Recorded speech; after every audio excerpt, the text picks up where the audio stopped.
বিসমিল্লাহির রহমানির রহিম। আসসালামু আলাইকুম। আজকে আমি আপনাদের সাথে শেয়ার করব সিমের বিচি দিয়ে কই মাছ রান্না। প্রথমে আমি মাছটি ভেজে নেব। ভেজে নেওয়ার জন্য পরিমাণ মতো লবণ, একটু হলুদ গুঁড়ো,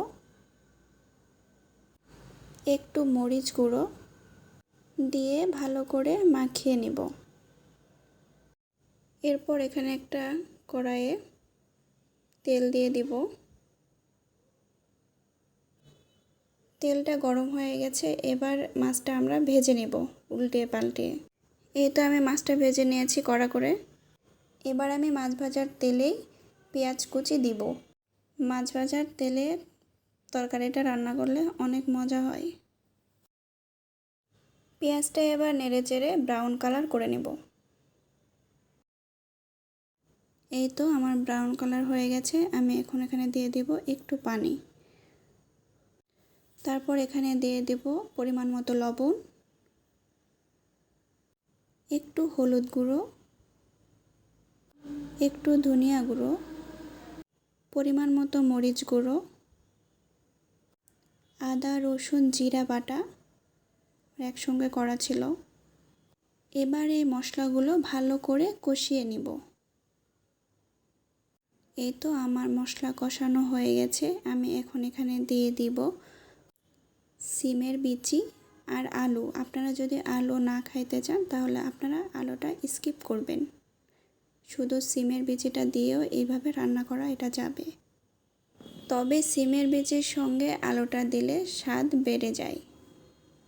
এবার আমি সিমের বিচি আর আলুটা মশলার সঙ্গে ভালো করে কষিয়ে নেব। ঢাকনা দিয়ে ঢেকে বিচিগুলো কষিয়ে নেব। এই তো আমার কষানো হয়ে গেছে। এখন আমি এখানে দিয়ে দেব মাছগুলো এখানে ভালো করে কষিয়ে নিব। এখানে মাছগুলো কষিয়ে নিলে মশলাগুলো মাছের মধ্যে ভালোভাবে যায়, মাছগুলো খেতেও ভালো লাগে। এই তো আমার মাছ কষানো শেষ। এখন আমি দিব ঝোলের জন্য পরিমাণ মতো পানি দিয়ে ভালো করে নেড়ে নেব। এবার এখানে আমি দিয়ে দিব 4টা কাঁচামরিচ। কাঁচামরিচ দিলে তরকারির একটা অনেক সুন্দর ফ্লেভার আসে। তারপর দিয়ে দিব টমেটো কুচি।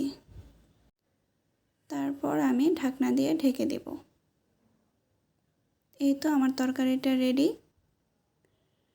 তরকারিটা হয়ে গেছে, দেখুন কত সুন্দর লাগছে।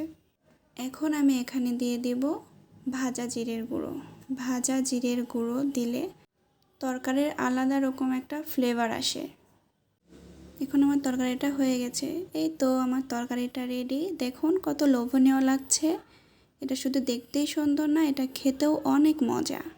আমার মতো করে আপনারা রান্না করে দেখুন তরকারিটা কত মজা হয়। ধন্যবাদ আমাদের সাথে থাকার জন্য। আমার রান্না সম্পর্কে আপনাদের মতামত অবশ্যই কমেন্ট বক্সে জানাবেন।